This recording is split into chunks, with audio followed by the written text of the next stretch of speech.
কৃষ্ণজি সুদামাকে নিয়ে লীলাটা করেছিল। মূলত আমরা জানি দাপর যুগ থেকে ভগবানের এই লীলা কথাটা আমরা শ্রবণ করি, কিন্তু একটা কথা তোমরা জেনে রেখো, কৃষ্ণের সঙ্গে সুদামার সম্পর্ক শুধু দাপর যুগ থেকে নয়, সত্য যুগ থেকে কলিযুগ পর্যন্ত কৃষ্ণের সঙ্গে আমার গোবিন্দের সম্পর্ক রয়েছে। মন দিয়ে আস্বাদন করো। সত্য যুগে ভগবান বিষ্ণুর 4টি অংশ ছিল বাবা। 4টি অংশ কি কি? বসুদেব, শঙ্কর্ষণ, প্রদ্যুম্ন, অনিরুদ্ধ। কয়টা অংশ বললাম মা? কয়টি বললাম জোরে বলো? 4টি, তাই তো? ভগবান বিষ্ণুর 4টি ভাগ। এই 4টি ভাগ সত্যযুগ থেকে ত্রেতা যুগে 4 ভাই হয়ে এলো রাজা দশরথের ভাই। লীলাটা এখান থেকে শুরু হল। বসুদেব হলো কে? প্রভু রামচন্দ্র। শঙ্কর্ষণ হলেন লক্ষ্মণ, প্রদ্যুম্ন হলো ভরত, আর অনিরুদ্ধ হলো শত্রুঘ্ন। 4 ভাই 4 পুত্র হয়ে রাজা দশরথের ঘরে এলে। এখন রাজা দশরথ দেখছে তার বয়স হয়েছে, এবার তাকে বানপ্রস্থে যেতে হবে, কিন্তু যাবার আগে তার এই অযোধ্যার দায়িত্ব তিনি কার হাতে তুলে দেবেন, এটা বিচার করবার জন্য গুরুদেব বৈশিষ্ট্য মুনিকে তিনি স্মরণ করলেন। গুরুদেব এসে দশরথকে ডেকে বলছে, শোনো দশরথ, তোমার 4 পুত্রকে আমি নিজে হাতে শিক্ষা দিয়েছি, তাই তোমার এই অযোধ্যার দায়িত্ব যদি সর্বাগ্রে কেউ গ্রহণ করতে পারে, সেটা হলো তোমার জ্যেষ্ঠ পুত্র রাম। গুরুদেব, তাহলে এবার আমি রামের রাজ্যাভিষেক ঘোষণা করে দিই। যাও, বিলম্ব করো না, তাড়াতাড়ি রামের রাজ্যাভিষেক ঘোষণা করে দাও। সারা অযোধ্যায় মা ঢেরা পিটিয়ে ঘোষণা করে দেওয়া হলো, আগামীকাল রামচন্দ্র অযোধ্যার রাজ সিংহাসনে বসবে। সারা অযোধ্যাবাসীর মনে আনন্দ। এখন মাগো, এই রামায়ণে আমরা কইকেয়ীকে ভিলেন বলে জানলেও, খলনায়িকা বলে জানলেও, কেউ জানেন কিনা জানি না মা, কৌশল্যা, কইকেয়ী আর সুমিত্রা, এই 3 জনের মধ্যে যদি রামকে অধিক কেউ ভালোবাসত, সেটা হলো তার বিমাতা কইকেয়ী। পাছে সন্তানের ভালোবাসা ভাগ না হয়ে যায় মা। নিজের পেটের পুত্র ভরতকে রেখেছিল নিজের পিতার গৃহে, আর নিজ হাতে রামচন্দ্রকে মাতৃস্নেহে তিনি বড় করে তুলেছিলেন, যাতে রামের ভালোবাসা এতটুকু ভাগ না করে। তাহলে কতটা তাকে ভালোবাসত মা। আজ কি হলো, রামচন্দ্র রাজা হবে কথাটা শুনে কইকেয়ী মনের আনন্দে নিরজনে বসে আজকে সুন্দর করে একটা মালা গাচ্ছে। আর মালাটা যখন গাচ্ছে, এমন সময় তার ছোটবেলার দাসী, যার নাম ছিল মন্থরা, এই মন্থরা এসে তার কর্ণমূলে কুমন্ত্রণা প্রদান করল। সঙ্গে সঙ্গে সেই কইকেয়ীকে ডেকে বলল, হ্যাঁ রে কইকেয়ী, এই যে মালাটা যে তুই এত সুন্দর করে গাচ্ছিস, কেন গাচ্ছিস? বলছে, কেন? আগামীকাল আমার পুত্র রাম রাজা হবে। রাম যখন রাজা হয়ে আমার চরণে প্রণাম করতে আসবে, আমি মনের আনন্দে মালাটা আমার রামের গলায় পরিয়ে দেব। যেই না বলেছে গো মা, ওই মন্থরা এমন তার কুটিল মতি, সঙ্গে সঙ্গে কইকেয়ীকে ডেকে বলছে, দাঁড়া কইকেয়ী, দাঁড়া, স্তব্ধ হও। আগামীকাল রাজা হবে, কিন্তু তোমার ছেলে ভরত নয়, রাজা হবে তোমার সতিনীর পুত্র রাম।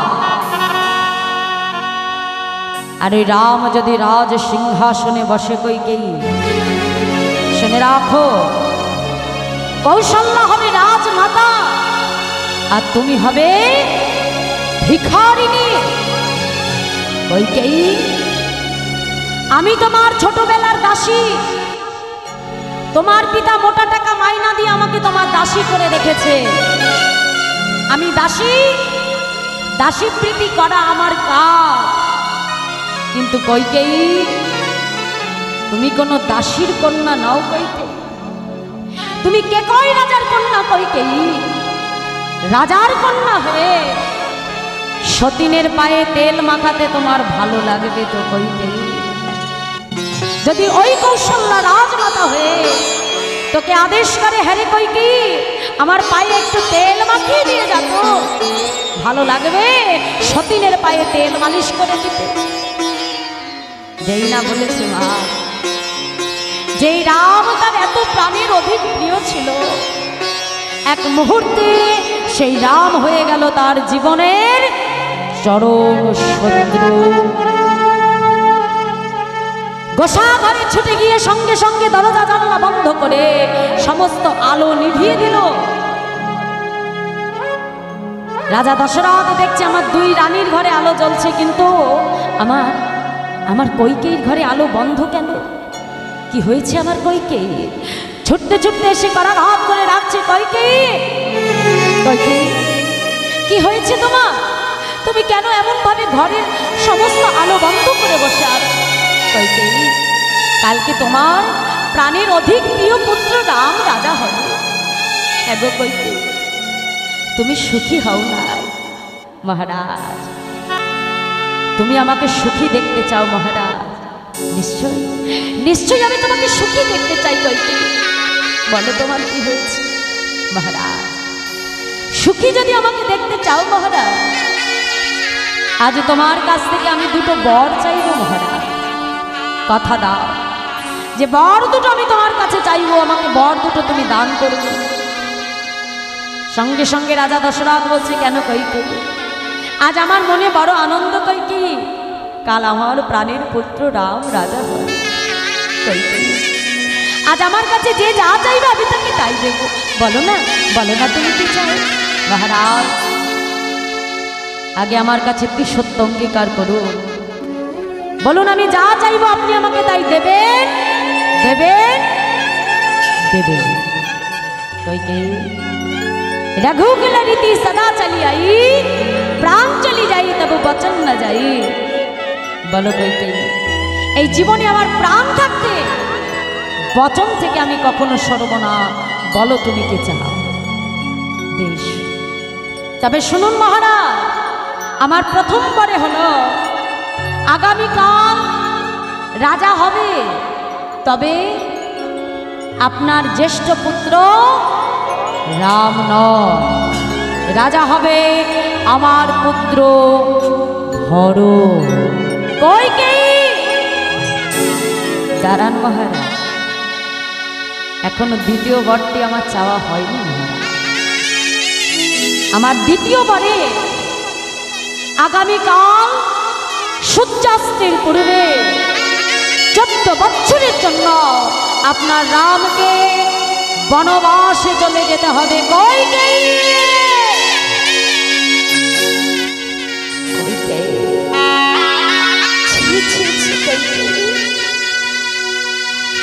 এই তুমি তোমার রামকে ভালোবাসো?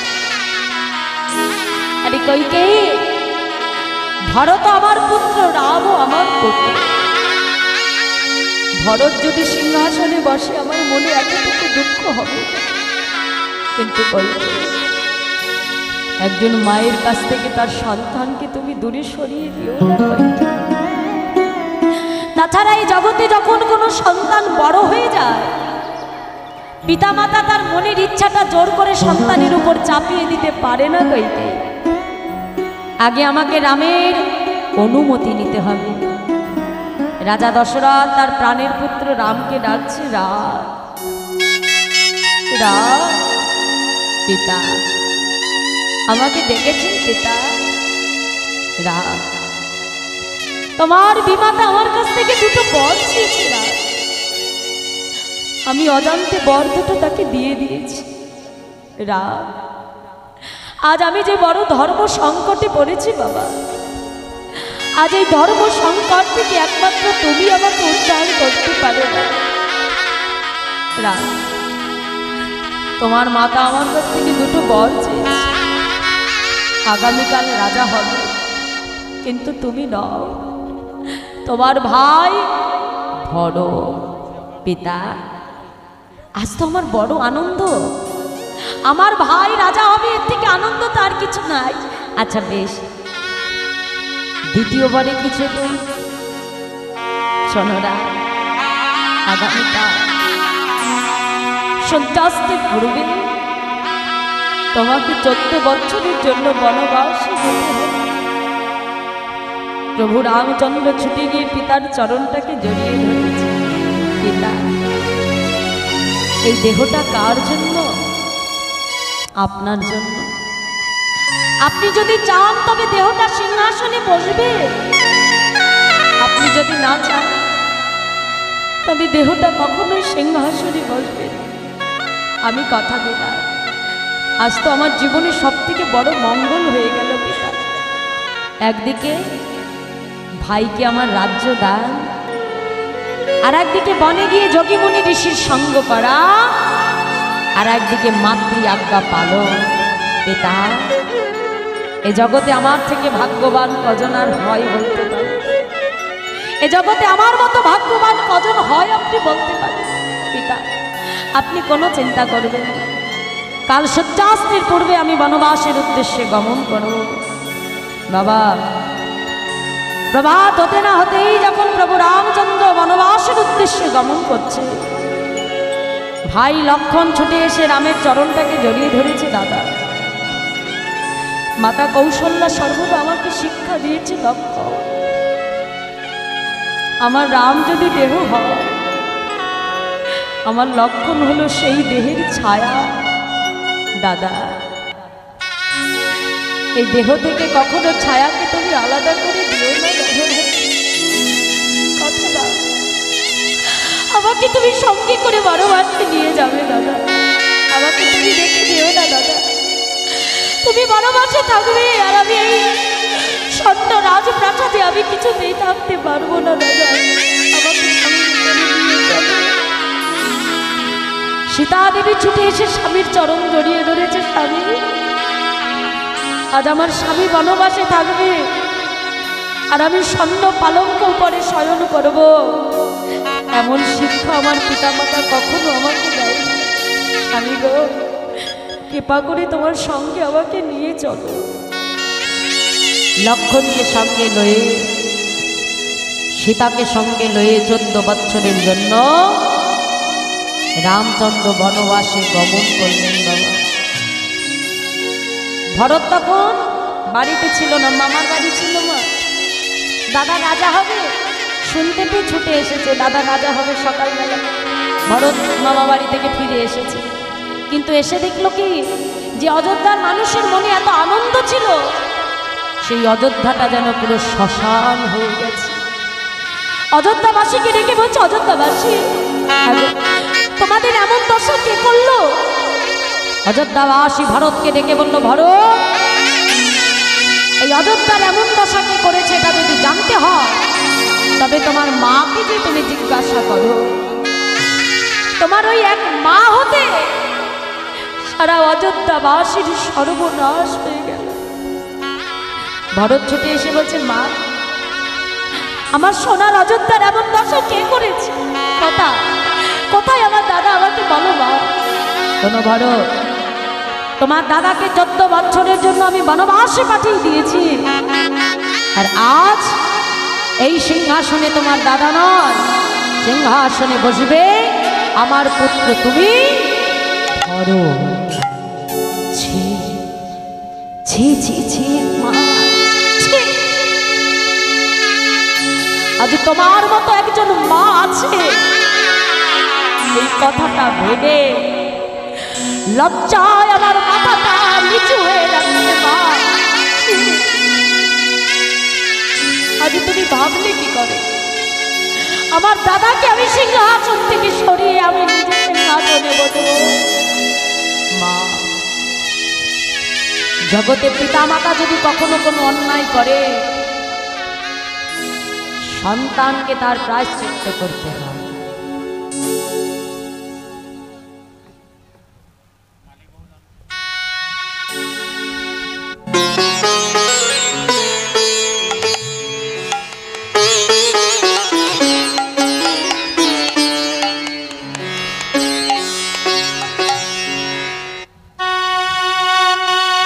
ভরত মাকে ডেকে বলল, মা আজ আমি নিজে গিয়ে ত্রিকুট পর্বত হতে দাদাকে আমি ফিরিয়ে আনবো এই সোনার অযোধ্যা। বৈশিষ্ট্য মুনি ভরতকে ডেকে বলল, ভরত আজ এই সিংহাসনে বসার অধিকার একমাত্র তোমার রয়েছে। দেখো তোমার দাদা রামচন্দ্রের সঙ্গে লক্ষ্মণও বনবাসে চলে গেছে, তাই এই সিংহাসনে আজকে তোমাকেই বসতে হবে। ভরত বলছে, না গুরুদেব, সিংহাসনে আমি কিছুতেই বসতে পারবো না। কেন ভরত, কেন তুমি বসতে পারবে না? তোমার মতো একজন সৎ ব্যক্তি এই সিংহাসনে বসবে, তাতে অযোধ্যাবাসী মঙ্গল হবে ভরত। না গুরুদেব, কেন বসবে না তুমি? যদি রাবণের মতো রাক্ষস যদি সিংহাসনে বসতে পারে, হিরণ্যাক্ষ হিরণ্যকশিপুর মতো দৈত্য যদি সিংহাসনে বসতে পারে, তাহলে তোমার মতো ভক্ত কেন বসতে পারবে না? ভরত গুরুদেব বৈশিষ্ট্য মুনিকে ডেকে শিক্ষা দিল, গুরুদেব রাক্ষস রাজা বিভীষণ সিংহাসনে বসতে পারে, হিরণ্যাক্ষীর মতো দৈত্য সিংহাসনে বসতে পারে, কিন্তু আজ রামের ভাই ভরত যদি এই সিংহাসনে বসে, ধরিত্রী মাতা এই পাপ কিছুতেই সইতে পারবে না। আমি কিছুতেই সিংহাসনে বসবো না। ভরত এত ত্যাগী ছিল জানো না? দাদা যখন বনবাসে গিয়েছিল, খালি পায়ে বনবাসী প্রভু চলে গেছে, তা ভরত দাদাকে ফিরিয়ে আনতে যাচ্ছে, শয় শয় হাতি পালকি ঘোড়া নিয়ে যাচ্ছে না, সোনার রথ নিয়ে যাচ্ছে, কিন্তু ভরত রথের উপরে না বসে খালি পায়ে ভরত রাস্তা দিয়ে হেঁটে যাচ্ছে দাদাকে ফিরিয়ে আনবে। প্রজাবর্গগণ ডেকে বলছে, কি মহারাজ আপনি খালি পায়ে কেন যাচ্ছেন? এত শয় শয় হাতি ঘোড়া পালকি যাচ্ছে, আপনি দেখছেন না? ভরত তখন ডেকে কি বলেছিল জানো? আজ হাতির পিঠে আমি বসতে পারবো না, না জানি আমার দাদা বনবাসে যাওয়ার সময় এই পথে আমার দাদা গেছে বনবাসে, না জানি আমার দাদার পায়ে কত আঘাত লেগেছে, তাই আমার দাদা কতটা কষ্ট বুকে নিয়ে বনবাসে গেছে, এটা বোঝবার জন্য আজ আমি এই পথে খালি পায়ে হেঁটে দাদাকে ফিরিয়ে আনতে যাচ্ছি। কতটা আত্মত্যাগ ভাবতে পেরেছ? আগেকার দিনে ভাইয়ে ভাইয়ের ভালোবাসাটা এমন ছিল। ভরত যে দাদার চরণটা জড়িয়ে ধরেছে, দাদা তুমি ফিরে চলো, তুমি যদি মনে করো তোমাকে সরিয়ে আমি সিংহাসনে বসতে চাই দাদা, একথা ভাবার আগে যেন আমার মৃত্যু হয় দাদা, ফিরে চলো তুমি। প্রভু বলছে, না ভরত, পিতাকে আমি কথা দিয়েছি 14 বছর পূর্ণ না হওয়া পর্যন্ত আমি ফিরে যাব। দাদা তুমি যাবে না? না ভরত, তুমি ফিরে যাও ভরত, সিংহাসনে বসো।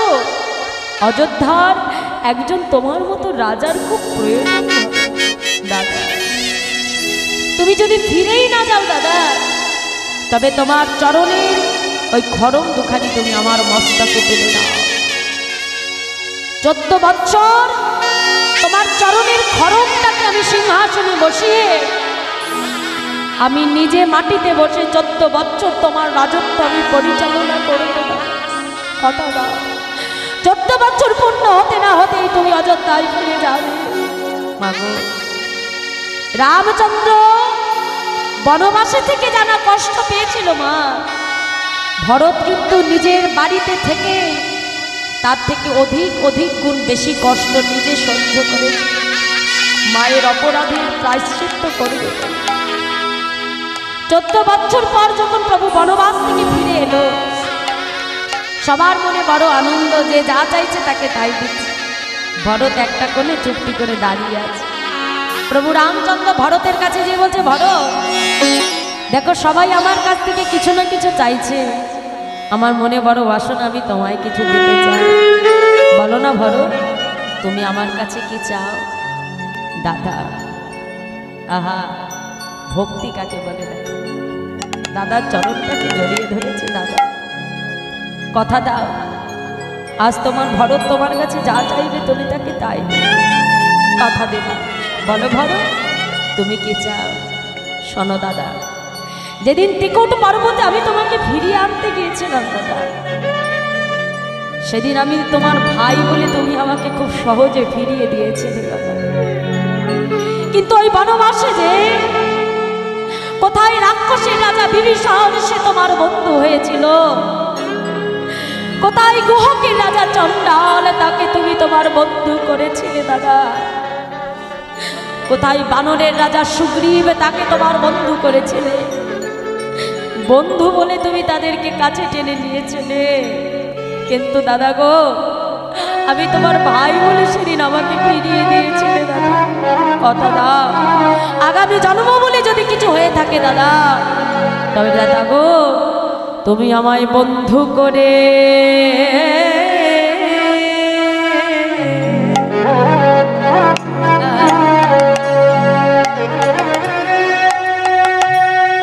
আমায় জানো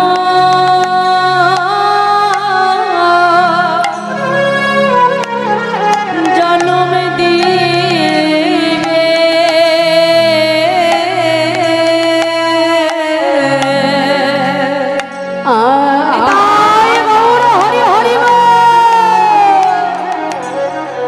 বন্ধু করে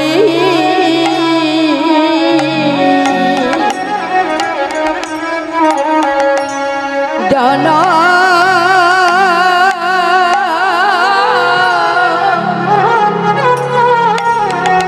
জন্ম দিয়া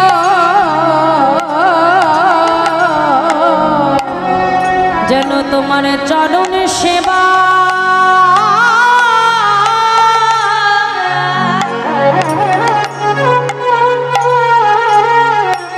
আমি করতে পারি। আমায় বন্ধু করে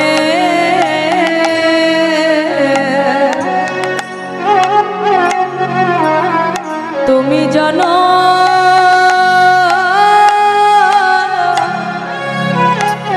জন্ম দিবে। তোমার তরুণ সেবা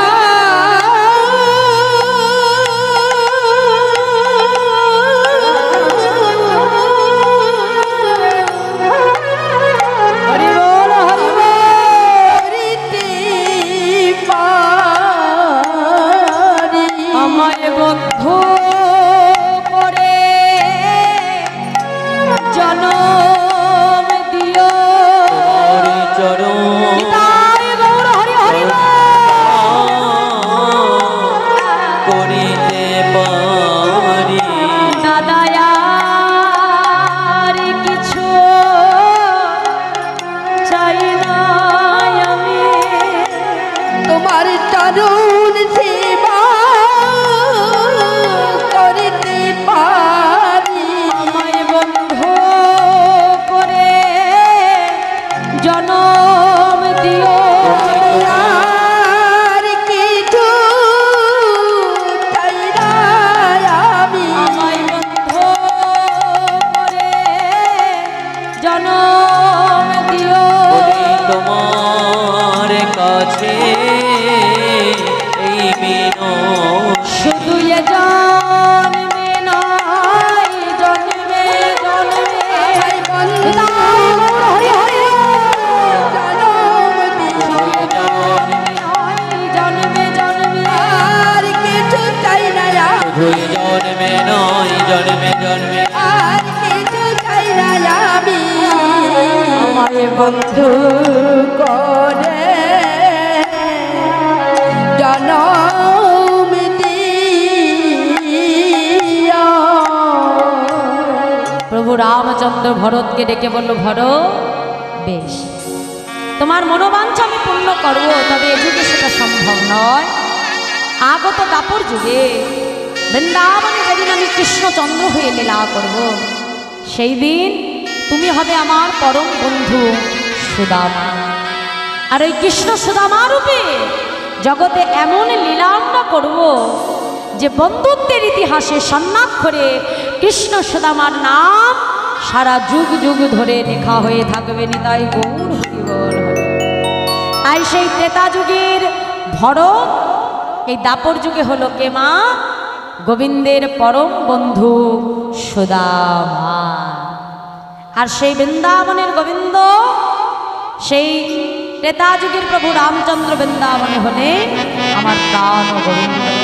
তাই আজ দাদার সখাগণকে সঙ্গে লয়ে মধুময় বৃন্দাবনে প্রাণ গোবিন্দ আমার বিনোদ খেলা খেলছে। কেমন ভাবে মহাজন বলছে, দেখো দেখো আজ খেলো তো খেলো তো খেলো তো আজ খেলা হরি হরি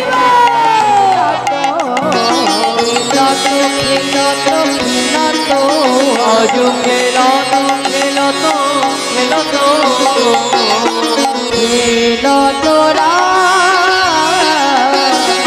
সুন্দর খেলা তোরা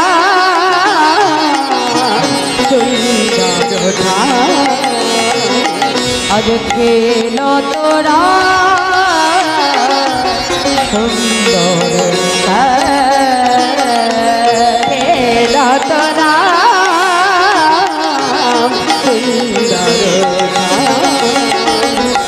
মোহন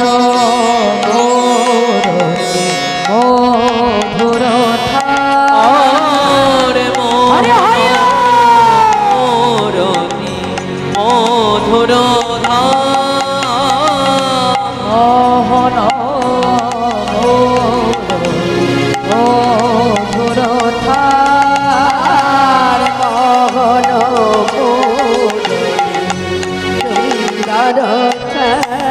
হরে রাম রাম রাম রাম রাম পরা হরে রাম রাম রাম রাম রাম গনা হরে রাম রাম রাম রাম রাম পরা হরে রাম রাম রাম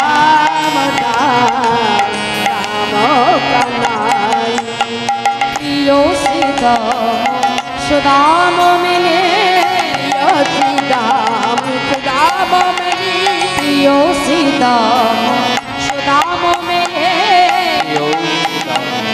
রাম মেরি তপন তনয়া তীরে গেলে পুন তানায়া তিরি গলি তপন তনয়া তীরে আজ গেলে কপন তনয়া তীরে গেলি অবলি শ্যামলি আউরি আউরি বলি কেবলি আউরি আউরি অবলি শ্যামলি আউরি আউরি বলি কেবলি আউরি আউরি ভোপালি চলো তো কানরি হরে রাম রাম রাম রাম গনায় হরে রাম রাম রাম রাম রাম কানাই আগমনি গম বেদ আগমনি গম বেদ আগমনি গম বেদ আগমনি গম বেদ লীলাই কনক গঠ বিহার করু তু গোঠ বিহার লীলাই কনক গঠ আজ বিহার লীলায় করো তো গঠবে নাসির মামুদ করো তো হিয়া তীর বাবুদি করু তু হিয়া নাসির মামুদ করো তো হিয়া মামদে করো তুমিয়া চরণে শরণ দান রে হরে রাম রাম গনায় হরে রাম রাম রাম রাম রাম কানাই হরে রাম রাম রাম রাম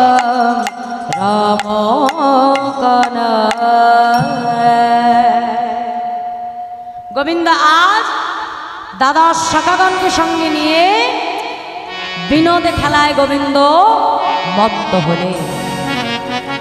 আজকে শ্রীরামকে ডেকে বলছে, এই শ্রীরাম আই এদিকে আয়, এদিকে আয়। এই বলি আজকে কি খেলা খেলবি রে? কানামাছি? আই না না, কানামাছি খেলবো না। আই তুই কি খেলবি? ডাঙ্গুলি? না না না, আজকে এই সমস্ত কোনো খেলা হবে না। সুবল বলছে, এই কানাই আজকে একটা নতুন খেলা খেলবে। বলে কি খেলা? না ছেঁড়া পাতা আর ভালো পাতা। গোবিন্দ বলে, এটা আবার কেমন ধরনের খেলা? ছেঁড়া পাতা আবার ভালো পাতা? শ্রীরাম বলছে, এই কানাই বুঝতে পারলি না, ও তো একটু ঘুরিয়ে বলেছে। আসলে হলো কাঁধে করা আর কাঁধে চড়া। গোবিন্দ বলছে, হ্যাঁ রে, কাঁধে করবে কে আর কাঁধে চড়বে কে? বলে এর জন্যই তো ছেঁড়া পাতা আর ভালো পাতা। মানে মাগো, যার পাতাটা ভালো তার কপাল ভালো, আর যার পাতা ছেঁড়া তার কপাল গেল। মানে যার ভাগ্যে ছেঁড়া পাতা পড়বে তাকে সর্বক্ষণ কাঁধে নিয়ে ওই কেশিঘাট থেকে বংশী বটের দিকে ছুটে যেত। তা বলছে বেশ, তবে এক একজন করে চলে আয় দেখি, এক একটা করে পাতা তুলে নে। আই দে, পাতাগুলো দিয়ে দেখি। এই শ্রীরাম, এই নে তুই নে। হ্যাঁ সুবল তুই নে, মধুমঙ্গল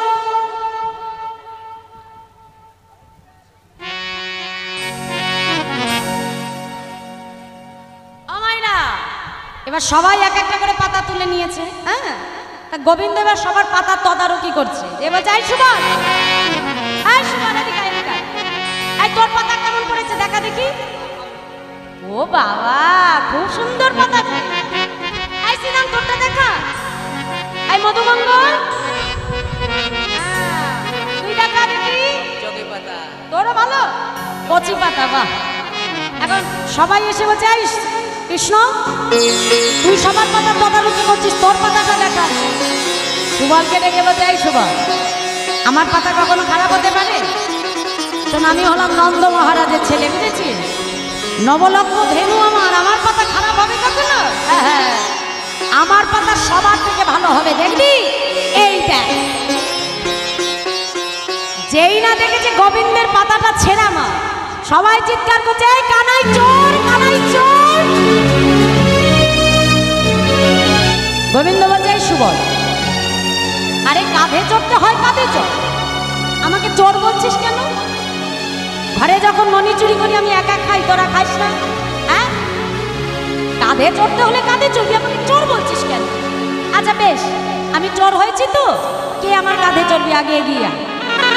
দেখো মা, সবটাই কিন্তু লীলা।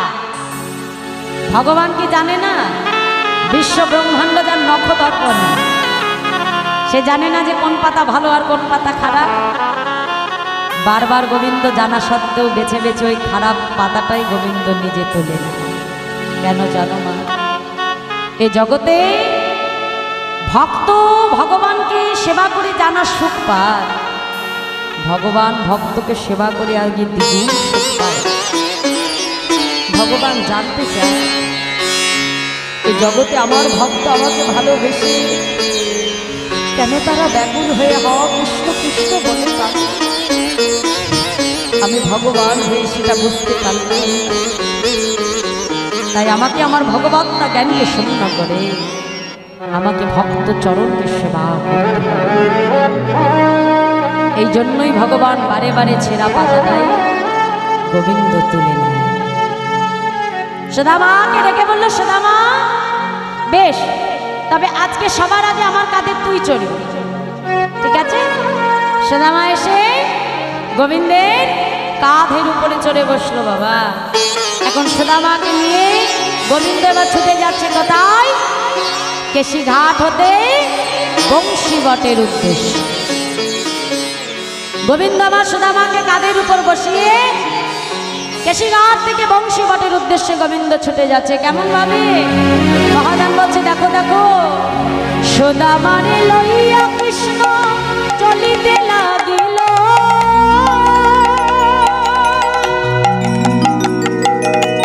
পক্কয়াঙ্গ বৃক্ষ তলে আসিয়া দাঁড়ালো, বৃক্ষ তলে আসি দাঁড়াইল। সুদামারে লইয়া কৃষ্ণ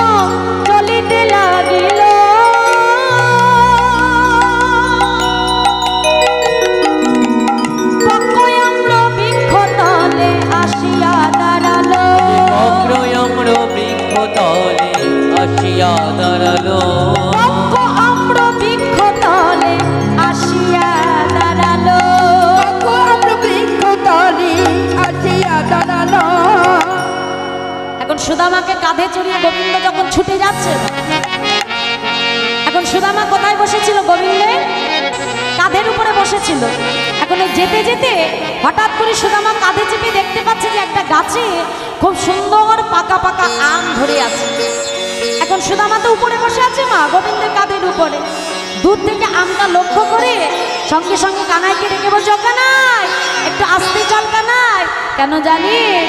শোন শোন, কানাই দাদা রে দাদা রে, কানাই দাদা হরি হরি কানাই দাদা রে দাদা রে, কানাই দাদা দি দাদা দি, পাকা পাকা আম ফলেছে দাদা রে দাদা রে, কানাই পাকা পাকা আম ধরেছি দাদা দি দাদা দি, আর পাকা পাকা আম ধরেছে দাদা রে দাদা রে, ওরে পাকা পাকা আম ফলেছে দাঁড়া রে দাঁড়া রে। আজ কৃষ্ণ সেবায় লাগবে বলে দাদা রে দাদা রে, আর বলো ধনে হরি হরি বলে দাদা দি দাদা দি, আজ কৃষ্ণ সেবায় লাগবে বলে দাদা রে দাদা রে, নথে বাই লাগিবে বলে দাদা দি দাদা দি।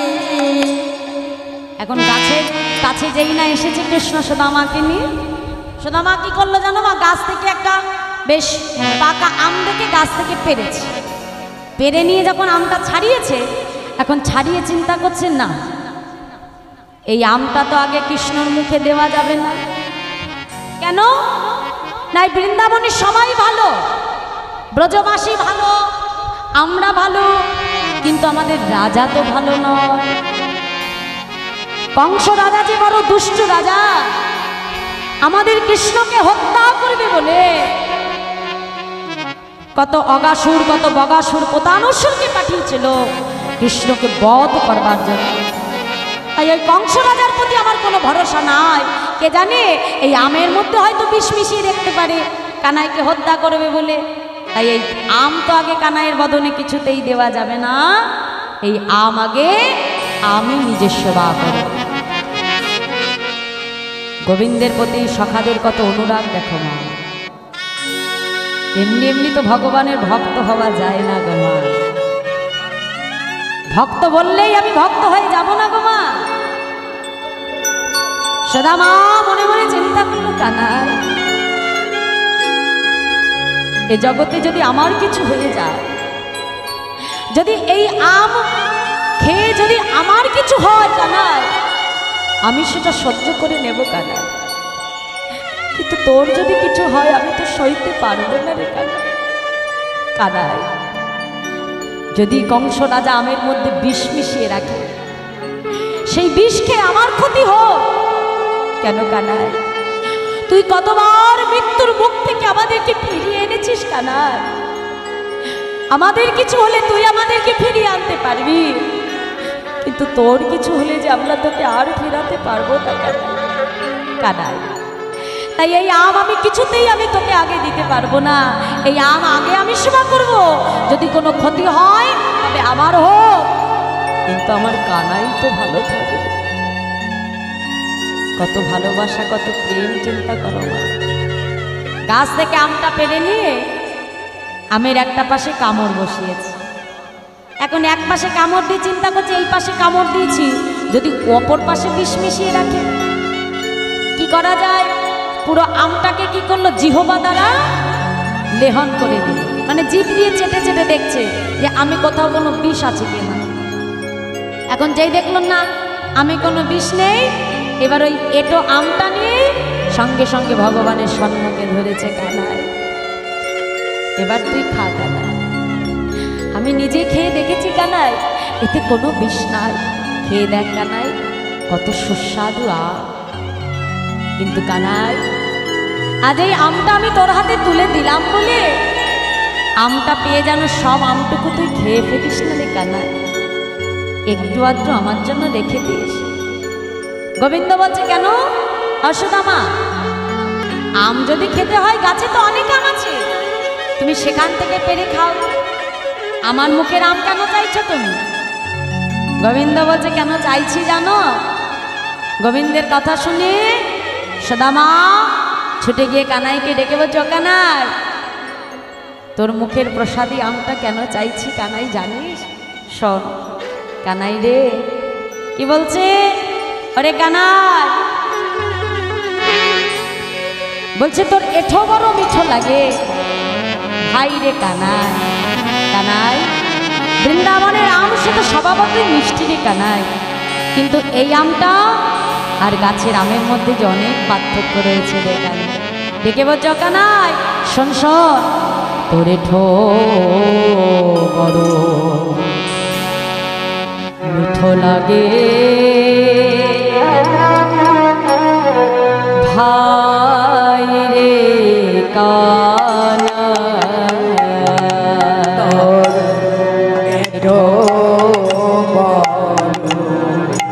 নিতাই গৌর হরি হরি ভাই রে কানাই, কত মিঠো বড় মিঠো লাগে ভাই রে কানা। ও তোরে বড় বড় মিঠো লাগে ভাই রে কানাই। আমরা খাইতে বড় সুখ পাই,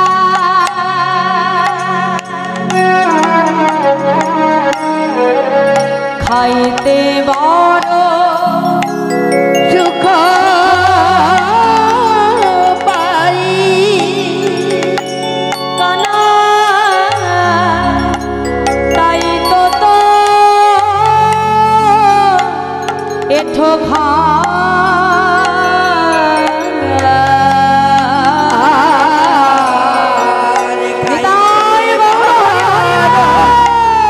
খাইতে বড় সুখ পাই,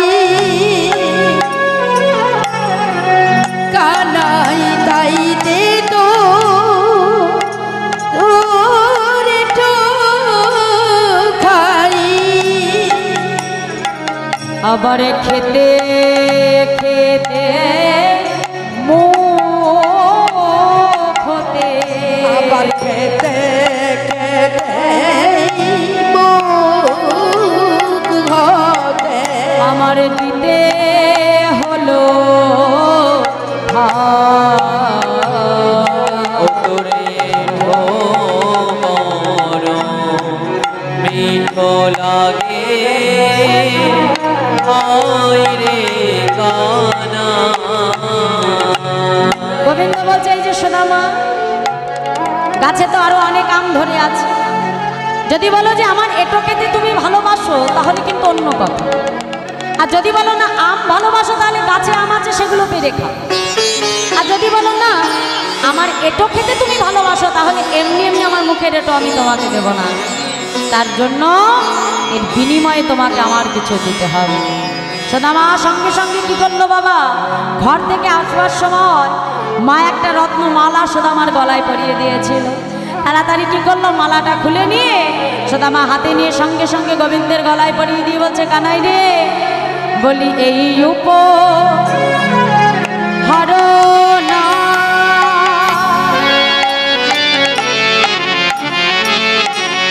কানা,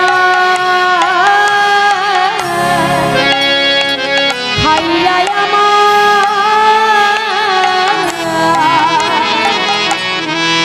দিয়ে দাও,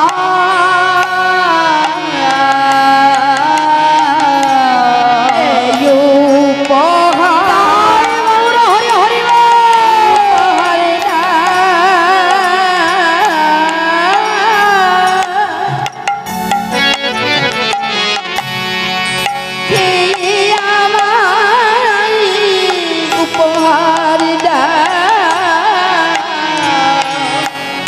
বলে দাসোদ্ধবে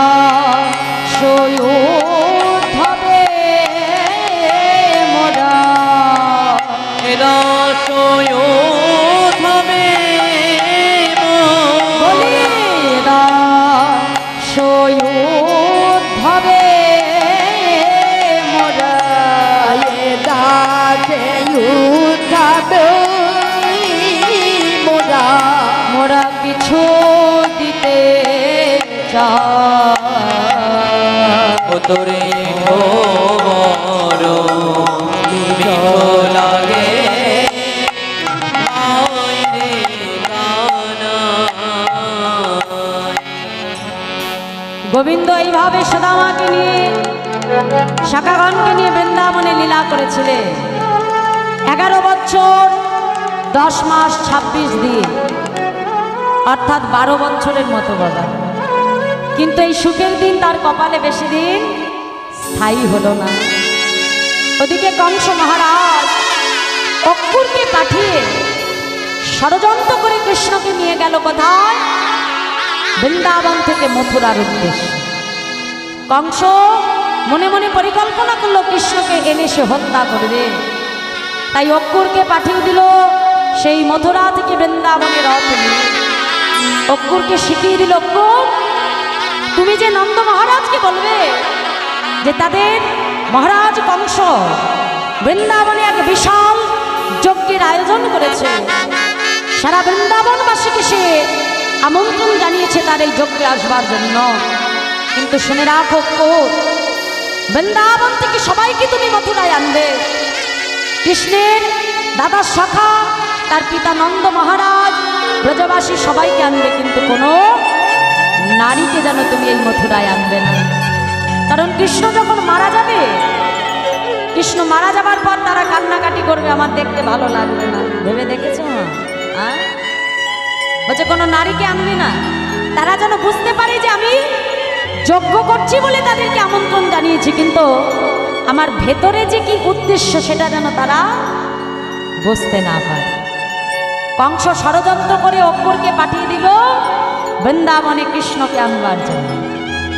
অক্কুর বৃন্দাবনে যে যখন কৃষ্ণকে বৃন্দাবন থেকে মথুরায় নিয়ে এলেন মা, কৃষ্ণ বৃন্দাবন থেকে মথুরায় এসে কৃষ্ণ ভয় ভীত হয়ে কংস কৃষ্ণের হাতে নিধন হলো। কংস মারা গেল। কংস যখন মারা গেল, তার শ্বশুর মশাই জরাসন্ধ জামাতার মৃত্যু কিছুতেই মেনে নিতে পারল না, বারংবার মথুরাকে তিনি আক্রমণ করতে লাগলো। কৃষ্ণচন্দ্র তখন পিতা নন্দ মহারাজকে ডেকে বলছে, পিতা কিছুতেই এই ভারতের অসুস্থ রাজনীতিকে এই অবস্থায় ফেলে আমি বৃন্দাবনে যেতে পারবো না পিতা, তুমি ফিরে যাও, বৃন্দাবনের এই অসুস্থ রাজনীতি সুস্থ করে তবে আমি পুনরায় তোমার কাছে ফিরে যাব। নন্দ মহারাজ দাদা রাখাল পুনরায় আবার যখন তারা বৃন্দাবনে ফিরে এলো মা, ওদিকে ওই গোবিন্দের পরম বন্ধু সুদামা কৃষ্ণকে হারা হয়ে উন্মাদের মতো হয়ে গেল। বাবা মথুরা থেকে যদি কোনো গাভী বৎস বৃন্দাবনে ভুল করে ছুটে আসে, ওই সুদামা ছুটে গিয়ে ধেনু বৎসর কণ্ঠটা জড়িয়ে ধরে বলে, ওরে তোরা কি বলতে পারিস, হ্যাঁ রে মথুরায় আমার কৃষ্ণ কেমন আছে? হ্যাঁ রে একবারও বুঝি এই বৃন্দাবনের কথা তার মনে পড়ে না, একবার ওই ব্রজবাসীর কথা তার মনে পড়ে না? বল বল না আমার কৃষ্ণ কেমন আছে? সুদামার পিতা মাতা চিন্তা করছে, বাবা কৃষ্ণের শোকে আমার ছেলেটা যত দিন যাচ্ছে তত উন্মাদের মতো হয়ে যাচ্ছে। এমন ভাবে যদি বেশি দিন চলতে যাই তবে আমার ছেলে দেখতে দেখতে পাগল হয়ে যাবে। পিতা মাতা হয়ে চোখের সামনে সন্তানের এই রূপ আমি কিছুতেই দেখতে পারি না। এই মুহূর্তে আমাকে খোঁজ নিতে হবে যে কৃষ্ণ কোথায় আছে। সুদামার পিতা বটুক মহারাজ চারিদিকে খোঁজ নিয়ে জানতে পারলো বসুদেব কৃষ্ণ বলরামকে শিক্ষার জন্য তখন পাঠিয়েছেন সন্দীপনী মুনির আশ্রমে। বটুক মহারাজ মনে মনে চিন্তা করলো, যাক তাহলে আমার ছেলে সুদামাকেও আমি সন্দীপনী মুনির আশ্রমে পাঠাবো। একদিকে কৃষ্ণকে কাছে পেয়ে তার মনের যত দুঃখ সেই জ্বালা দূর হয়ে যাবে, একদিকে বন্ধুত্ব বজায় থাকবে, আবার আর একদিকে ওই সন্দীপনী মুনির কাছে আমার সন্তান বেদ বিদ্যার পণ্ডিত হবে। নিতাই গৌর হরি বল হরি বল। তাহলে এক ঢিলে আমি তিনটে পাখি মারবো। মনে আনন্দ নিয়ে সুদামার বাবা মোটক মহারাজ সুদামাকে পাঠালো কোথায়? সেই সন্দীপনী মুনির আশ্রমে। বলছে দেখো দেখো আজ শিক্ষার উদ্দেশ্যে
এতগুলো দিন পরে কৃষ্ণকে কাছে পেয়ে সুদামা ছুটে গিয়ে কৃষ্ণকে জড়িয়ে ধরেছে। এই যে ও কানাই, আরে তুই কেমন আছিস রে কানাই? কানাই, এতগুলো দিন হয়ে গেল তুই আমাদের ছেড়ে চলে এসেছিস। হ্যাঁ রে কানাই, একবারও কি তোর আমাদের কথা মনে পড়ে না? কানাই, তুই জানিস তোকে হারিয়ে সারা বৃন্দাবনটা যে অন্ধকার হয়ে গেছে। কানাই, একবারও কি তোর বৃন্দাবনের কথা মনে পড়ে না? কানাই, একবারও ওই ব্রজবাসীর কথা তোর মনে পড়ে না? তুই জানিস তোকে হারিয়ে এতগুলো দিন আমরা কত কষ্টে বৃন্দাবনে আছি। কানাই, সুদামা যখন কৃষ্ণের সঙ্গে কথোপকথন করছে, ওদিকে গুরুদেবের সন্দীপনী মুনি আশ্রমে প্রবেশ করলে। কৃষ্ণ সুদামা বলরামকে কাছে ডাকলো। আচ্ছা বেশ, বলো তোমাদের মধ্যে সব থেকে বড় কে আছো? বলরাম বলছি গুরুদেব আমি। আচ্ছা বেশ বলরাম, বলো তুমি আমার কাছ থেকে কি শিক্ষা নিতে চাও? গুরুদেব, আমি আপনার কাছ থেকে ধনুর্বিদ্যা শিক্ষা গ্রহণ করতে চাই। বাহ, শুনে রাখো বলরাম, ধনুর্বিদ্যা শিক্ষা যদি তোমাকে গ্রহণ করতে হয়, আগে তোমাকে ধ্যান করতে হবে। ধ্যান করে তোমার মনকে স্থির করতে হবে। শুনে রাখো বলরাম, দৃষ্টি যতক্ষণ না তোমার স্থির হবে ততক্ষণ পর্যন্ত তুমি তোমার লক্ষ্যে কিছুতেই পৌঁছাতে পারবে না। যাও, আগে ধ্যান করো, নিজের মনকে শান্ত করো, তবে আমি তোমাকে ধনুর্বিদ্যা শিক্ষা দেব। এবার কাছে এলেন কৃষ্ণ। কৃষ্ণকে ডেকে বলছে, কৃষ্ণ বলো বাবা তুমি কি শিক্ষা নিতে চাও? গুরুদেব, আমি আপনার কাছ থেকে 64 কলাবিদ্যার শিক্ষা গ্রহণ করব। সন্দীপনী মুনি মনে মনে চিন্তা করলো, হে গোবিন্দ, তোমাকে আমি শিক্ষা দেওয়ার কে গোবিন্দ? তুমি নিজে কৃপা করে আমার কাছ থেকে শিখে নিও। আমি তোমাকে কি শিখাবো? সারা বিশ্ব ব্রহ্মাণ্ডকে তুমি শিক্ষা দিচ্ছ প্রভু, তোমাকে শেখানোর মতো দৃষ্টতা আমার আছে দয়া করে। তুমি কৃপা করে নিজ গুণেই আমার কাছ থেকে গ্রহণ করে নিও। সুদামাকে ডেকে বললো, সুদামা বলো বাবা তুমি কি শিক্ষা নেবে? গুরুদেব, আমি আপনার কাছ থেকে বেদ বিদ্যার শিক্ষা নিতে চাই। বাহ, বেদবিদ্যার শিক্ষা নিতে গেলে আগে তোমাকে ব্রহ্মণত্ব অর্জন করতে হবে। না, ব্রহ্মণত্ব মানে কি মা? ব্রাহ্মণের কাঁধে যে পৈতেটা থাকে, গলায় যে পৈতেটা থাকে, পৈতের মধ্যে কয়টা সুতো থাকে বলো তো? মায়েরা, পৈতের মধ্যে কটা বলো তো, কটা সুতো থাকে জানো? কেউ জানো? 9টা সুতো থাকে। এই 9টা সুতো কিন্তু 9টা জিনিসের প্রতীক। কি?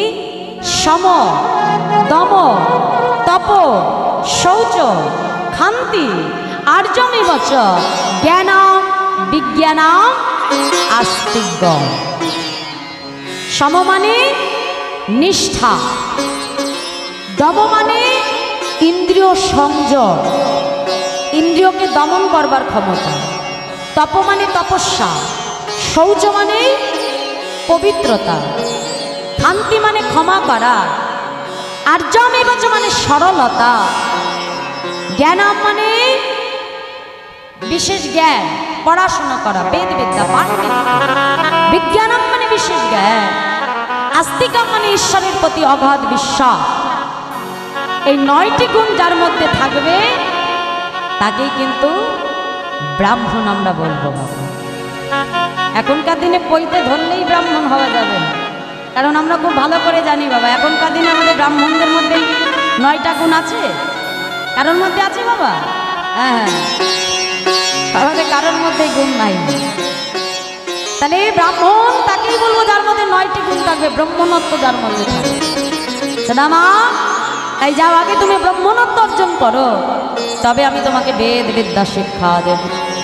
তাই মাগো ধীরে ধীরে কৃষ্ণ, বলরাম, সুদামা 3জনে সন্দীপনী মুনির কাছ থেকে তারা শিক্ষা গ্রহণ করতে লাগলো। দেখতে দেখতে বহুদিন আশ্রমে কেটে গেল। একদিন তাদের গুরুদেব কৃষ্ণের কাছে এসে বলছে, কৃষ্ণ, তোমার গুরুমা সুমুখী দেবী বলছিলেন একটু জ্বালানির কাঠ আনতে, তোমরা কি একটু জ্বালানির কাঠ আনতে পারবি বাবা? কৃষ্ণ বলছে, পারবো কি গুরুদেব, আমরা এক্ষুনি যাচ্ছি মায়ের জন্য কাঠ জোগাড় করে আনতে। তাই সুদামাকে সঙ্গে লয়ে কৃষ্ণ এবার চলেছে বনের মধ্যে কাঠ আনবে। কেমন করে যাচ্ছে বলছে, দেখো দেখো, কৃষ্ণ আর সুদামারে পাঠাইল বনে, কৃষ্ণ আর বনে, কৃষ্ণ আর সুদামারে পাঠাইল বনে, কৃষ্ণ আর সুদামারে পাঠাইল বনে। কাঠ আনিতে চলে তারা আনন্দিত মনে, কাঠ আনিতে চলে তারা আনন্দিত মনে, কাঠ আনিতে চলে তারা আনন্দিত মনে, কাঠ আনিতে চলে তারা আনন্দিত মনে। তাদের আনন্দ আর ধরে না, আনন্দ আর ধরে না, আনন্দ আর ধরে না, আনন্দ আর ধরে না। কৃষ্ণ আর সুদামার আনন্দ আর ধরে না, আর সুদামার আনন্দ আর ধরে না, কৃষ্ণ আর সুদামার আনন্দ আর ধরে না, সুদামার আনন্দ আর ধরে না। পাঠানিতে চলে তারা আনন্দিত মনে, পাঠানিতে চলে তারা আনন্দিত মনে, পাঠানিতে চলে তারা আনন্দিত মনে, কাটানিতে চলে তারা আনন্দিত মনে। এখন কৃষ্ণ আর সুদামা যেই না বনের মধ্যে প্রবেশ করলো, এমন সময় কি হলো মা? হেন কালে হইল তথা, হইল তথা, ঝড়ে ভয়ঙ্কর, চারিদিকে দেখিলেন ঘন অন্ধকার। যেই না কৃষ্ণ সুদামা বনের মধ্যে প্রবেশ করলো মা, এমন সময় প্রচন্ড প্রবল ঝড় বৃষ্টি আরম্ভ হয়ে গেল। কৃষ্ণ সুদামা অপরকে ডাকতে লাগলো, কৃষ্ণ, সুদামা, কৃষ্ণ। সুদামা ছুটে গিয়ে কৃষ্ণকে বুকের মধ্যে জড়িয়ে ধরে মাটির মধ্যে আছড় খেয়ে ফেলে দিয়ে সুদামা কৃষ্ণের গায়ের উপরে উঠে বসে থাকলো। কেন জানো? ওই ঝড়ের যত আঘাত, ঝড়, জল, বৃষ্টি, গাছের ভারী ভারী ডাল এসে ভেঙে পড়তে লাগলো সুদামার অঙ্গে, কিন্তু কৃষ্ণের অঙ্গে এতটুকু আঘাত সে লাগতে দিল না। পরের দিন প্রভাত হতে না হতেই গুরুদেব বনের মধ্যে ছুটে এসে ডাকছে, কৃষ্ণ, সুদামা, গুরুদেব, গুরুদেব। সন্দীপনী মনে ছুটতে ছুটতে আসছে, কি কৃষ্ণ সুদামা তোমরা ঠিক আছো তো বাবা? হ্যাঁ গুরুদেব আমরা ঠিক আছি। আচ্ছা কৃষ্ণ, সারা রাত ঝড়ের মধ্যে তোমরা কিভাবে এখানে ছিলে? আর বলবেন না গুরুদেব, ওই সুদামা নিজে সমস্ত ঝড় জল আঘাত সহ্য করেছে, কিন্তু আমার অঙ্গে এতটুকু আঘাত লাগতে দেয় না। শুনে রাখো কৃষ্ণ, জগতে সুদামার মতো বন্ধুকে যেন তুমি কখনো ভুলে যেও না। আসলে বন্ধুত্ব কাকে বলে তুমি জানো? শুনে রাখো, উৎসবে ব্যাসনে প্রাপ্তি, দুর্ভিক্ষ রাষ্ট্র বিপ্লব, রাজদ্বারে শ্মশানে চ যথা তিষ্ঠতি সবান্ধব। অর্থাৎ যে সুখেও তোমার কাছে থাকবে, যে দুঃখেও তোমার কাছে থাকবে, জানবে জগতে সেই কিন্তু তোমার প্রকৃত বন্ধু। শুনে রাখো কৃষ্ণ, এই সুদামার মতো বন্ধুর হাত যেন তুমি কখনো ছেড়ে দিও না। যাও, আজ তোমাদের শিক্ষা সম্পন্ন হলো। বেদ বিদ্যা পাণ্ডিত্যের পাগড়ি এক একজনের মাথায় পরিয়ে দিল। ধনুর্বিদ্যার পাগড়ি পরিয়ে দিল বলরামের মাথায়, 64 কলাবিদ্যার পাগড়ি পরিয়ে দিল কৃষ্ণের মাথায়। সুদামার মাথায় বেদ বিদ্যার পাগড়ি তুলে দিয়ে বলল, সুদামা জেনে রেখো, স্বদেশে পূজ্যতে রাজা, বিদ্যার সর্বত্র পূজ্যতে। এ জগতে একজন রাজা শুধুমাত্র নিজের রাজ্যে পুজো পায়, কিন্তু যে বিদ্বান ব্যক্তি হয় মা, সে কিন্তু জগতের সর্বত্রই পূজা গ্রহণ করে। তাই বলছে, স্বদেশে পূজ্যতে রাজা, বিদ্বান সর্বত্র পূজ্যতে। জয় রাধে। যারা এখনো প্রসাদ পাওনি, সকল ভক্তের প্রসাদের আয়োজন করা আছে, তোমরা সকলে প্রসাদ পেয়ে নিও। জয় রাধে, জয় রাধে। তাই আজকে শিক্ষা সম্পন্ন করে কৃষ্ণ বলরাম ফিরে গেল দ্বারকায়, সুদামা ফিরে এলো তার পিতা মোটক মহারাজের কাছে। তা এতদিন পরে ছেলে ফিরে এসেছে, পিতার মনে আনন্দ ধরে না। বেদ বিদ্যায় পণ্ডিত হয়েছে, পাড়া প্রতিবেশীকে ডেকে বলছে, হ্যাঁ গো, আমার ছেলের মতো এমন পণ্ডিত জগতে কেউ আছে বলতে পারো? দেখবে মায়েরা, ছেলে মেয়ে যদি একটু ভালো ফল করে, তা ছেলে মেয়ের মনে যত না আনন্দ হয়, বাবা মার মনে আরো বেশি দ্বিগুণ আনন্দ হয়। কি মা, তাই না? পাড়ায় পাড়ায় যে পাড়া প্রতিবেশীকে ডেকে বলছে, আমার ছেলের মতো এমন পণ্ডিত কেউ আছে নাকি? হ্যাঁ গো, আমার ছেলের জন্য এবার ভালো দেখে একটা মেয়ে দেখো, বিবাহ দেব, তবে আমার মনের স্বাদ মিলবে। মিলেও গেল মা সুকন্যা, নাম তার সুশীলা। সুশীলা নামে একটি কন্যার সঙ্গে তার বিবাহ স্থির হলো। মহাজন বলছে, দেখো দেখো, আজকে সুশীলার সঙ্গে সুদামার বিবাহ হচ্ছে, কেমন হবে? মহাজন বলছে, দেখো, সুশীলা নামে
বিবাহ কালে আরে আনন্দ আর ধরে না রে হরি হরি আনন্দ আর ধরে না রে সুদামার বিবাহের কানে আজ আনন্দ দয়ার ধরে না রে পাড়া প্রতিবেশীর মনে আনন্দ হইল পাড়া প্রতিবেশীর মনে আনন্দ হইল। কৃষ্ণ বন্ধু সুদামার সঙ্গে সুশীলার বিবাহ হলো না, কিন্তু বিবাহ হবার পর এই সুখের দিন তাদের কপালে বেশি দিন স্থায়ী হলো না। এক মহামারীতে সুদামা একই সঙ্গে তার পিতা মাতাকে হারিয়ে ফেলল, একই সঙ্গে তার পিতা মাতার মৃত্যু হলো। মা এতদিন সুদামা বুঝতে পারেনি যে সংসারের জ্বালাটা কত জ্বালা, কারণ পিতামাতা যতদিন বেঁচে থাকে সন্তানের মাথার উপরে একটা বটবৃক্ষের ছায়ার মতো বেঁচে থাকে। যখন পিতামাতা মারা যায় তখন সন্তান বুঝতে পারে যে সংসারে চলাটা কত কঠিন। যেই সুদামা গুরুচরণে কথা দিয়েছিল জীবনে কখনো মিথ্যে কথা বলবে না, কিন্তু আজকে সে দেখতে পাচ্ছে যে তার চলার পথটা ক্রমশ কঠিন হয়ে যাচ্ছে। মা জীবনে প্রত্যেকটা পদে চলতে গেলে মিথ্যাকে আশ্রয় করতে হয়। সুদামা গুরুচরণে কথা দিয়েছিল জীবনে মিথ্যা কথা বলবে না, তাই ধীরে ধীরে তার নিজের বলতে যা কিছু ছিল সমস্ত কিছু বিক্রি করতে করতে সর্বশান্ত হয়ে তার স্ত্রী সুশীলাকে নিয়ে তার শেষের সম্বল হলো একটা পণ্য কুঠির। একদিন সুদামার স্ত্রী সুশীলা স্বামীর কাছে এসে বলছে, স্বামী সংসারের কষ্ট তোমাকে বড় ব্যথিত করেছে, তোমার কষ্ট যে আমি আর সইতে পারি না। হ্যাঁ গো, শুনেছি দ্বারকায় কৃষ্ণচন্দ্র নামে তোমার নাকি এক বন্ধু আছে, সে নাকি দ্বারকার রাজা। হ্যাঁ গো, তুমি একবার যে তোমার বন্ধুর সঙ্গে দেখা করে এসো, আমার মন বলছে তোমার বন্ধুর কাছে গেলে তোমার দুঃখ কষ্ট যা আছে সব দূর হয়ে যাবে। সুশীলা, কোনো বন্ধু যদি কোনো বন্ধুর বাড়িতে প্রত্যেক দিন যায় খালি হাতে যেতে পারে, কিন্তু আমি এতগুলো দিন পরে যে তার কাছে যাব, আমি শূন্য হাতে কেমন করে যাই বলো। সঙ্গে সঙ্গে সুশীলা বলছে, স্বামী তুমি একটু অপেক্ষা করো, আমি এক্ষুনি আসছি। সুশীলা কি করলো জানো মা? যে কাজ জীবনে কখনো কোনোদিনও করে না, আজ সেই সুশীলা স্বামীর জন্য কি করলো? সেই সুশীলা আজকে স্বামীর জন্য ভিক্ষার আঁচল কাঁধে নিয়ে ভক্তের দ্বারে দ্বারে গিয়ে গোবিন্দ সেবার জন্য আজকে সুশীলা ভিক্ষা করতে লাগে। কেমন ভাবে আজকে ভক্তের দ্বারে দ্বারে গিয়ে বলছে, গো আমায় ভিক্ষা দাও গো, নগরে বাসে ভিক্ষা দাও আমায় ভিক্ষা দাও, হরি হরি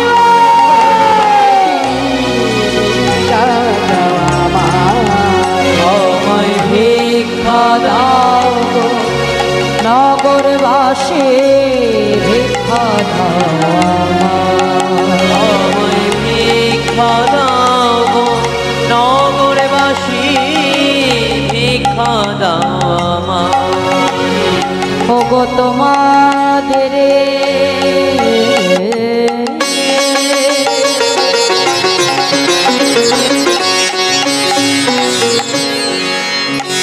ওগো তোমাদের ভিক্ষা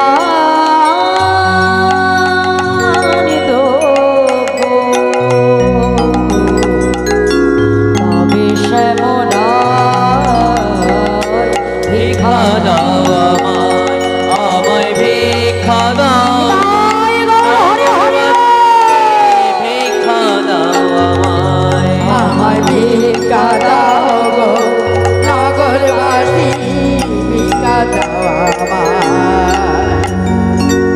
পাড়ায় পাড়ায় যে মা ভিক্ষা করে এনে এক মুষ্ঠ চিরা জোগাড় করেছে, কিন্তু এত বড় কাঙাল ছিল, চিরাটা যে বেঁধে দেবে সেই বস্তুটাও তার ঘরে না। নিজের অঙ্গে একটা ছিন্ন মলিন বসন, সেই বস্ত্রটা ছিঁড়ে গোবিন্দ সেবার জন্য এক মুষ্ট চিরা বেঁধে স্বামী সুদামার হাতে দিয়ে বলছে, স্বামী যাও, আজ আমি তোমার সখা কানাইয়ের জন্য এটুকুই জোগাড় করতে পেরেছি। দেখো, এর থেকে বেশি সামর্থ্য আমার না। স্বামী গো, যাও, এই উপহার নিয়ে তুমি তোমার সখা কৃষ্ণের সঙ্গে দেখা করে এসো।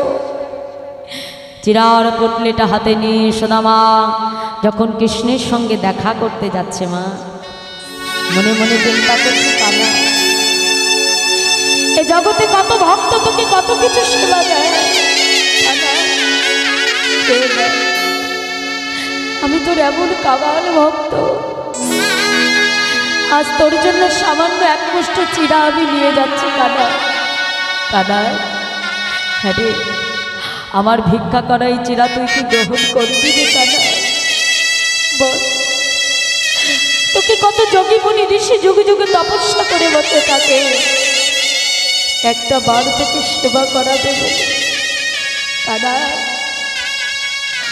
আজ আমার ভিক্ষা করা এই সামান্য চিরা তুই কি গ্রহণ করবি? গোবিন্দ কথা চিন্তা করতে করতে সুদামার নয়ন জলে কখন জানি চিরার পুটলিটা ভিজে গেছে। এখন চিরার পুটলিটা নিয়ে যেই না প্রবেশ করতে যাবে, এমন সময় দাঁড়িরা ডেকে বলছে, এই ভিখারি, তুমি কাহা সে আই হো? হ্যাঁ, কোথা থেকে এসেছো তুমি? সঙ্গে সঙ্গে সুদামা দাঁড়িকে ডেকে বলছে, দাঁড়ি, তুমি আমাকে ভিখারি বলো? ভিখারি তো আমি বটেই দাঁড়ি, কিন্তু ওই জাগতিক জগতে অর্থের কাগালাতে নই ভিখারি। এই জাগতিক জগতে অর্থের ভিখারি আমি নই, এই জগতে আমি যে কৃষ্ণ প্রেমের ভিখারি। একবার তোমরা যে আমার বাল্যবেলার বন্ধু কৃষ্ণকে ডেকে বলো, তার বাল্যবেলার বন্ধু সুদামা এসেছে। কি বললে? আমাদের রাজা কৃষ্ণচন্দ্র সেনা কি সামান্য ভিখারির বন্ধু? তুমি কি আমাদের সঙ্গে তামাশা করছো? তোমাদের যদি বিশ্বাস না হয়, শুধু একবার যে আমার কানাইকে ডেকে বলো, তার বাল্যবেলার বন্ধু সুদামা এসেছে। আমি কথা দিচ্ছি, আমার কানাই যদি আমাকে চিনতে না পারে, আজ আমি এই দ্বার হতে ফিরে চলে যাব। কিন্তু দাঁড়িয়ে একবার শুধু তাকে যে বলে তুই এসো, তার বাল্যবেলার বন্ধু সুদামা এসেছে। তাহলে এই দরজায় তুমি অপেক্ষা করবে, যতক্ষণ না আমরা ফিরে আসবো এই দরজাতে তুমি অপেক্ষা করবে। এই বলে সুদামাকে দরজায় দাঁড় করিয়ে প্রহরীরা ছুটতে ছুটতে আসছে। সুদামা দাঁড়িকে ডেকে বললো, দাঁড়িয়ে, ভিখারি তো আমি বটেই, দাঁড়িয়ে ঠিকই বলেছি, আমি ভিখারি, তবে অর্থের কাঙাল আমি নই। দাঁড়িয়ে আমি কিসের ভিখারি জানি? শোনো দাঁড়ি, আরে দ্বার পালো,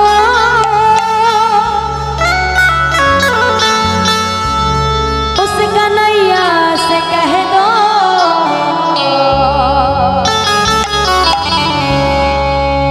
आरे द्वार पालो, कन्हैया से कह दो, ये दर पे सुदामा कारीवा गया है, ये दर पे सुदामा कारीवा गया है।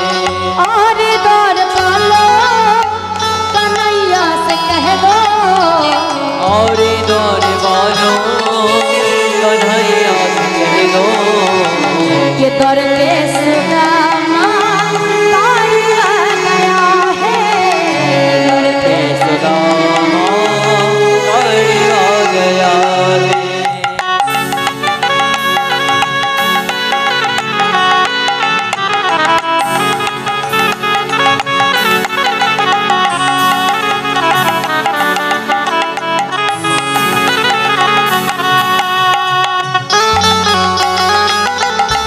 हरे हरे राधे राधे।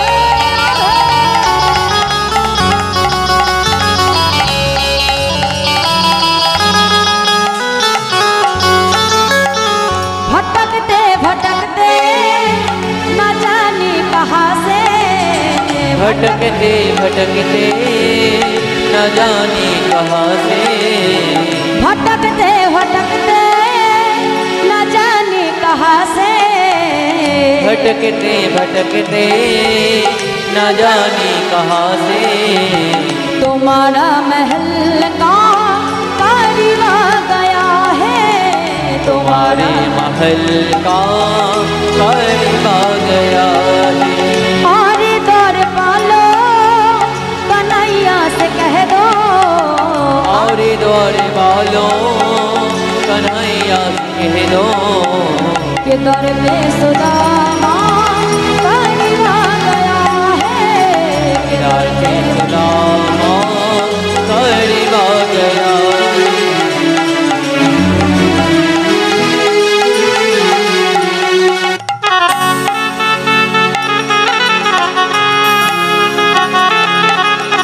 राधे राधे हरि हरि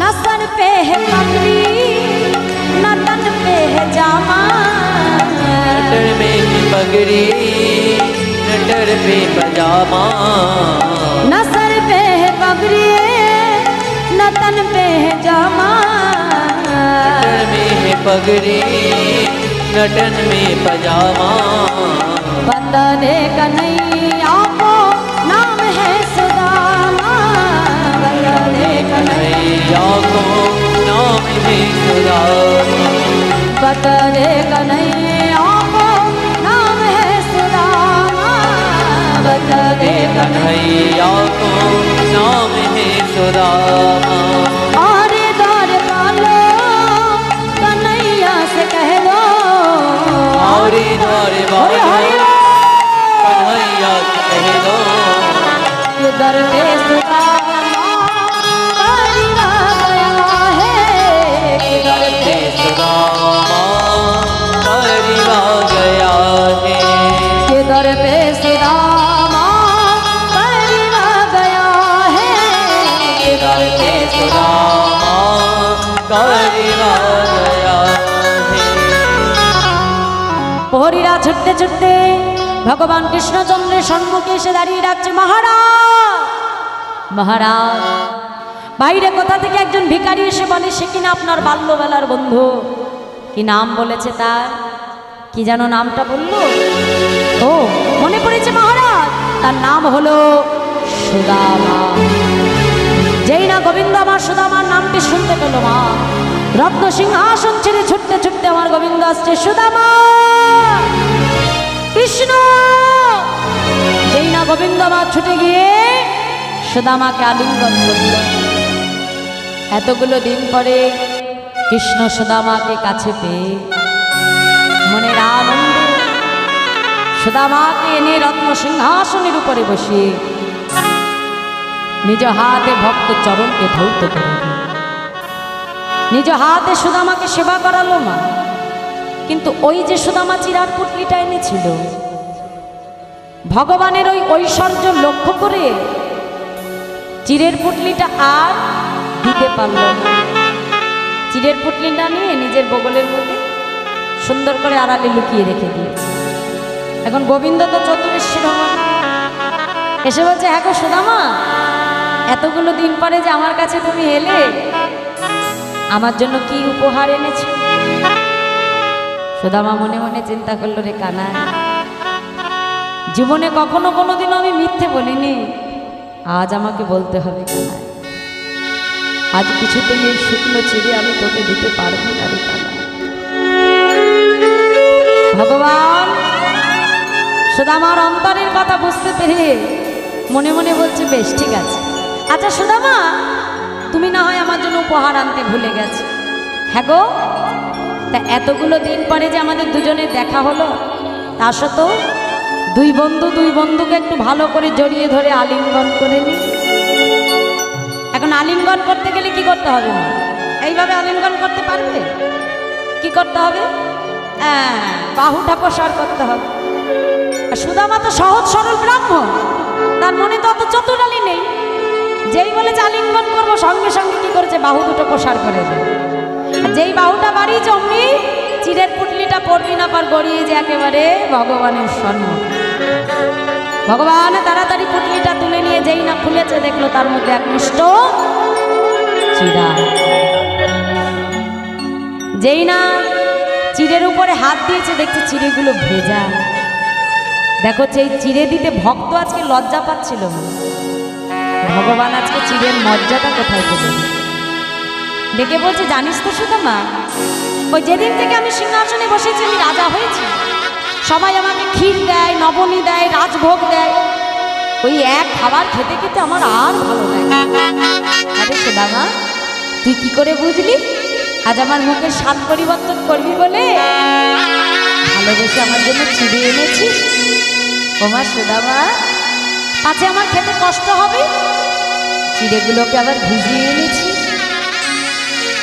ভক্তের লীলা ভগবান আর সইতে পারল না, ছুটে গিয়ে গোবিন্দকে জড়িয়ে ধরেছে। কানাই, আমি তোর জন্য চিড়ে ভিজিয়ে আনিনি রে কানাই। আসলে আমি মনে মনে চিন্তা করলাম, এ জগতে কত ভক্ত তোকে কত কিছু সেবা দেয়। হ্যাঁ কানাই, আমি যে তোর এক সামান্য কামার ভক্ত, আমার ভিক্ষা করা এই চিরা তুই কেমন করে গ্রহণ করি? কানাই, এই কথা ভাবতে ভাবতে নয়ন জলে আমার চিড়ের পুটলিটা ভিজে গেছে। ভগবান এক মুষ্ট চিরা তুলে বদনে দিয়ে বলছে, শোনে রাখ সুদামা, আগত কলিযুগে তোর মতো করে কোনো ভক্ত যদি ভক্তের দ্বারে দ্বারে ভিক্ষা করে এনে যদি আমাকে সেবা দেয়, আমি ভগবান হয়ে ভক্তের ভিক্ষা করা সেই চিরা গ্রহণ করবো। নিতাই গৌর। দেখো মা, সুদামার মনে যে এত কষ্ট এত দুঃখ কোনো কিছু কিন্তু গোবিন্দের কাছে প্রকাশ করল না। এখন কিছুদিন যাবার পর কৃষ্ণের কাছ থেকে বিদায় নিয়ে সুদামা যখন তার ঘরে আবার ফিরে এলো, মা এসে দেখছে যে তার যে পর্ণকুটিরটা ছিল সেখানে একটা বিশাল রাজপ্রাসাদ তৈরি হয়ে গেছে। চিন্তা করছে, কি এত বড় প্রাসাদ এলো কোথা থেকে? তবে বুঝি আমার আমার সুশীলা, আমার সুশীলা কোথায় গেল? কোনো রাজরাজা এসে নিশ্চয়ই আবার সুশীলাকে সরিয়ে দিয়ে এখানে বিশাল প্রাসাদ তৈরি করেছে। ও সুশীলা, সুশীলা, ও সুশীলা, সুশীলা, আমার আমার ডাক শুনতে পাচ্ছ? সুশীলা, সুশীলা, সুশীলা বলে ডাকছে সুদামা। এমন সময় সুশীলা নিজেকে সুন্দর করে সাজিয়ে স্বর্ণ অলঙ্কারে পরিপূর্ণ হয়ে পাট রানীর মতো করে তার স্বামীর কাছে এসে দাঁড়ালো। মা, কে তুমি? কেন স্বামী আমাকে চিনতে পারছো না? আমি তোমার স্ত্রী সুশীলা গো। সুশীলা, এত অলঙ্কার তুমি কোথায় পেলে? এ তো আমার সুশীলা হতে পারে না, কারণ যে সুশীলার অঙ্গে একটা বস্ত্র জোগাড় করে দেওয়ার মতো ক্ষমতা আমার ছিল না। আমার সুশীলা এমন একটা বস্ত্র পরিধান করতো যার সর্বাঙ্গ ছিন্ন। সুশীলা, তোমার অঙ্গে এত অলঙ্কার এলো কোথা থেকে সুশীলা? আর বলো না স্বামী, ওই যেদিন তুমি তোমার সখার সঙ্গে দেখা করতে গিয়েছিলে, পরের দিন তোমার বন্ধু বিশ্বকর্মাকে পাঠিয়ে আমাদের এই পণ্যকুটিরের জায়গায় বিশাল রাজপ্রাসাদ তৈরি করে দিয়েছে। আর স্বয়ং লক্ষ্মী দেবী এসে নিজ হাতে করে আমাকে সুন্দর করে সাজিয়ে দিয়েছে। এ সব তোমার বন্ধুরই কাজ গো সুশীলা। তবে বুঝি এই স্বর্ণ অলঙ্কার এই ঐশ্বর্য পাবে বলে আমাকে জোর করে আমার কৃষ্ণের কাছে পাঠিয়েছিলে তুমি? শুনে রাখো সুশীলা, জীবনে এত কষ্ট এত আঘাত আমি সহ্য করেছি, কিন্তু কোনোদিনও আমি কানাইয়ের কাছে কিচ্ছু চাইনি। কেন জানো? পাছে ঐশ্বর্য পেয়ে যদি আমি কখনো আমার কানাইকে ভুলে যাই, যদি অর্থ সুখ পেয়ে যদি আমি কখনো আমার কানাইকে ভুলে চিরদিনও আমি তাই সুখ চাইতে ছিলাম। কেন জানো? दुख पायो से हरि भजे, सुख ना भजे कई, अरे सुख में जो हरि भजे, दुख कहाँ से आई मनुआ, অর্থাৎ যখন আমাদের দুঃখ আসে না তখন আমাদের ভগবানের কথা মনে পড়ে, কিন্তু যখন দেখবে আমাদের ঘরে সুখ আসে তখন কিন্তু ভগবানের কথা আমাদের স্মরণ হয় না। সুশীলা, তুমি যদি মনে করো যে এই অর্থ সম্পদের মধ্যে থেকে আমি আমার সখা কানাইকে পাবো, এটা নয় সুশীলা। এই অর্থ সুখ বৈভবে আমি কখনো থাকবো না।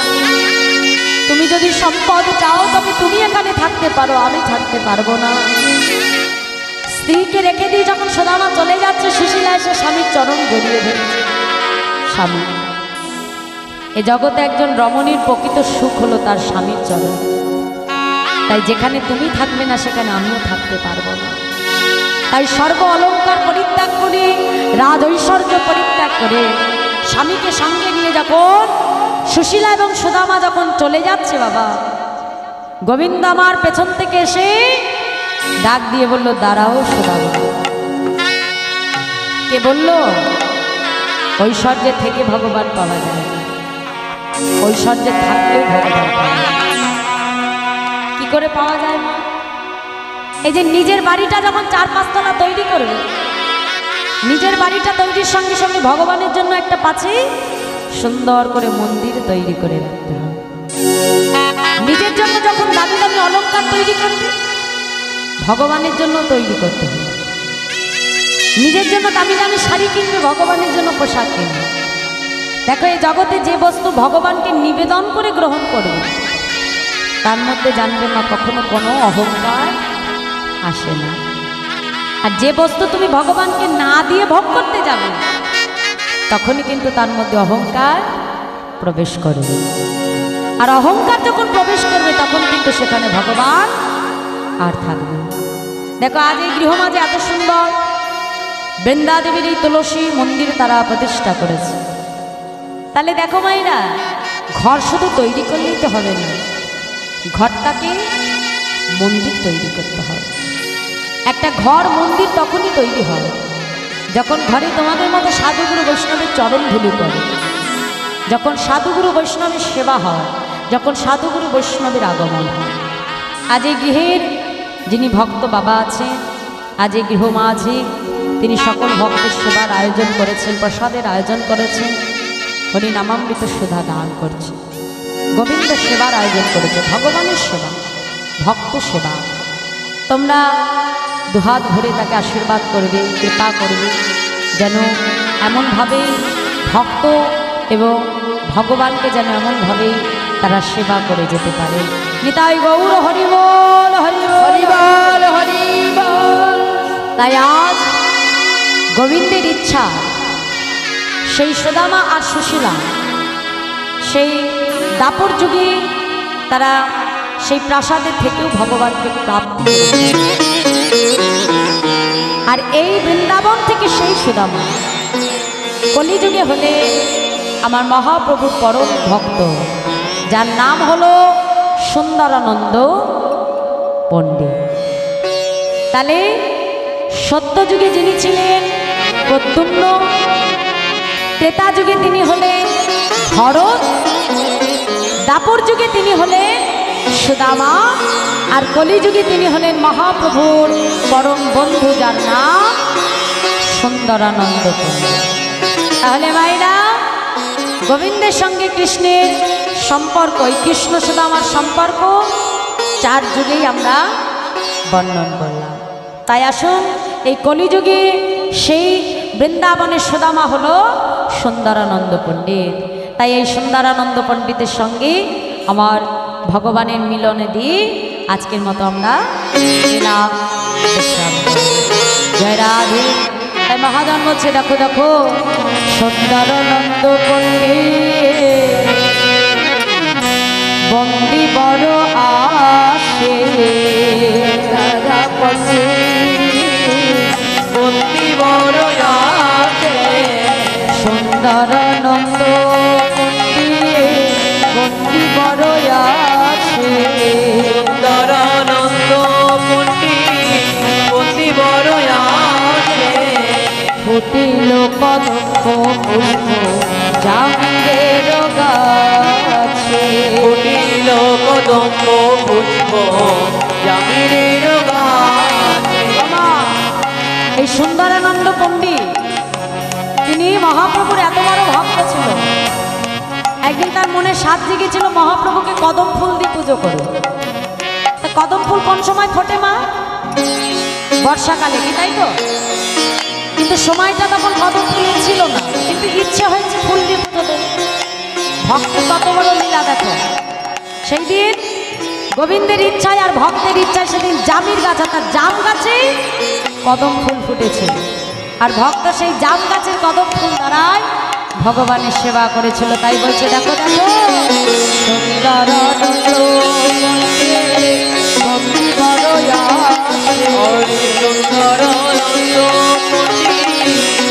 বড় আছে ফুটিল কদম্ব পুষ্প জামিরের হরি ফুটিল কদম্ব